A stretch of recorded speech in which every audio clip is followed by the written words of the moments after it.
जय श्री राधे मेरे YouTube channel पे सभी भाई बहनों का मेरा नमस्कार है। मेरे भक्ति चैनल पे ममता मिश्रा के भक्ति चैनल पे सभी भाई बहनों का मेरा नमस्कार है।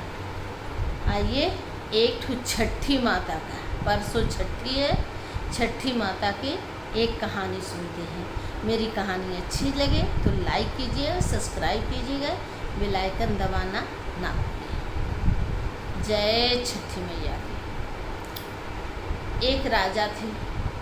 राजा के कोई लड़का बच्चा नहीं था। राजा बहुत परेशान थे।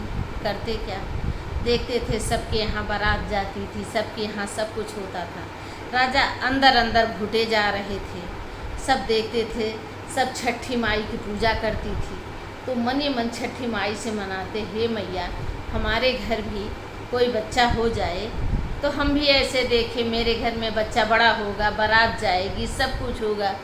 और छठी मैया तो अंतर्यामी हैं, वो सबकी बात, हृदय की बात जान लेती हैं। लेकिन क्या करे भाई, कोई वो तो होना चाहिए रीजन। एक दिन छठी मैया क्या की, वो राजा बहुत दुखी रहे। तो उनके मन में उनकी रानी से, उनके अंदर से भावना लाए।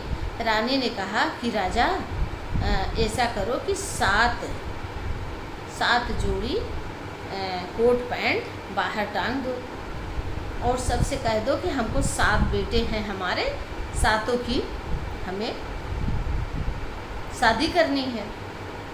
राजा तो नहीं किए, लेकिन मतलब इसको कहे नहीं, लेकिन 7 कोट पैंट टंग गया। जो कोई देखता था, भाई राजा महाराजा थे तब, वो सब लोग राजा महाराजा थे तो सब भैया उनके यहाँ शादी करने आए। राजा के भैया देखो हमारे कोई लड़का बच्चा नहीं, तो कहें नहीं तुम्हारे यहाँ 7 कोट पैंट है, लड़का बच्चा नहीं है। तो लेकिन सब भाई राजा महाराजा रहे, बस बरदिखा आए, शादी तय हो गई, 7 बहुएँ आ गई, शादी हो गई, गाजे बाजे के साथ 7 बहुएँ आ गई।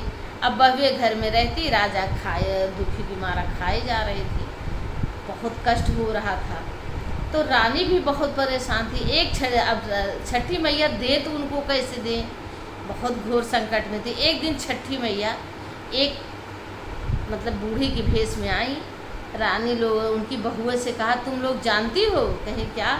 कहे तुम्हारे कोई पति नहीं है, राजा ने कोट पैंट दिखा के तुम लोगों की शादी कर ली। तो कहें ठीक है। तो कहें तब क्या करें? तो कहें कि तुम आज दाल में नमक मत डालना। जब राजा खाने बैठेंगे और पूछेंगे कि भाई क्यों दाल में नमक नहीं है, तो कह देना कि बिना बेटे की कहीं बहू की शादी होती है।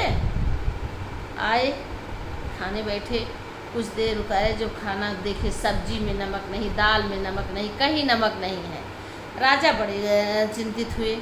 राजा कहे कि भाई क्यों इसमें सब में खाना में नहीं है? तो कहें उनके बहुएँ एक साथ बोली कि बिना 7 बेटों के 7 बहुएँ घर में रह सकती हैं, बिना बेटे के तुमने कोट पैंट दिखा के शादी कर ली।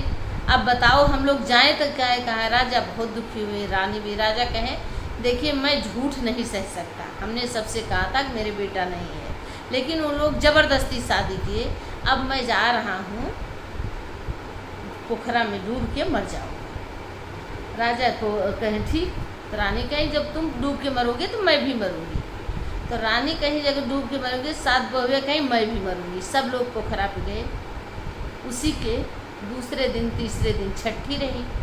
जब सब पोखरा पे गए तो जैसे राजा कूदना चाहे तैसे छठी माँ प्रकट हो गई। कहीं नहीं, मैं कूदने नहीं दूंगी। राजा कहे मैं मरूंगा, इसलिए कि मैंने झूठ बोलकर अपने 7 बहुओं को ले आया और मेरे कोई बेटा नहीं है। तो छठी माई कहीं देखो परसों छठी का वो है, और पहले अपनी रानी से कहो परसों को पोखरा पे पूजा करें, और पूजा करके छठी माँ को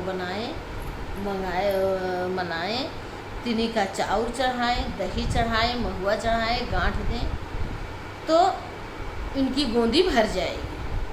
राजा कहे कहीं 2 दिन और इंतज़ार करो, अगर 2 दिन नहीं होता तो हम तुम्हारा जो मन कहे करें। राजा कहे ठीक है। छठी के दिन रानी व्रत रही, गई वहाँ पोखरा पे। और वहाँ बढ़िया छठी माँ की बहुत विधि उसमें पूजा की, सब चीज़ सब बहनें कर रही थी, वो भी पूजा की सब कुछ चढ़ाई बढ़ाई। जब पूजा करके घर वापस देखी तो 7 घोड़ा पे 7 राजकुमार खड़े थे और उतर के माँ बाप को नमस्ते किए और उसी पोखरा के सिंदूर से अपनी पत्नी की लगा दिए। राजा रानी हर साल उनकी बहुएं छठी माई की पूजा करने लगी। छठी माई उनके साथों बहुओं की गोदी भर दी और फिर पूरे नगर में धूमधाम से छठी माँ की पूजा होने लगी। सब बोलो छठी मैया की जय, छठ महारानी की जय।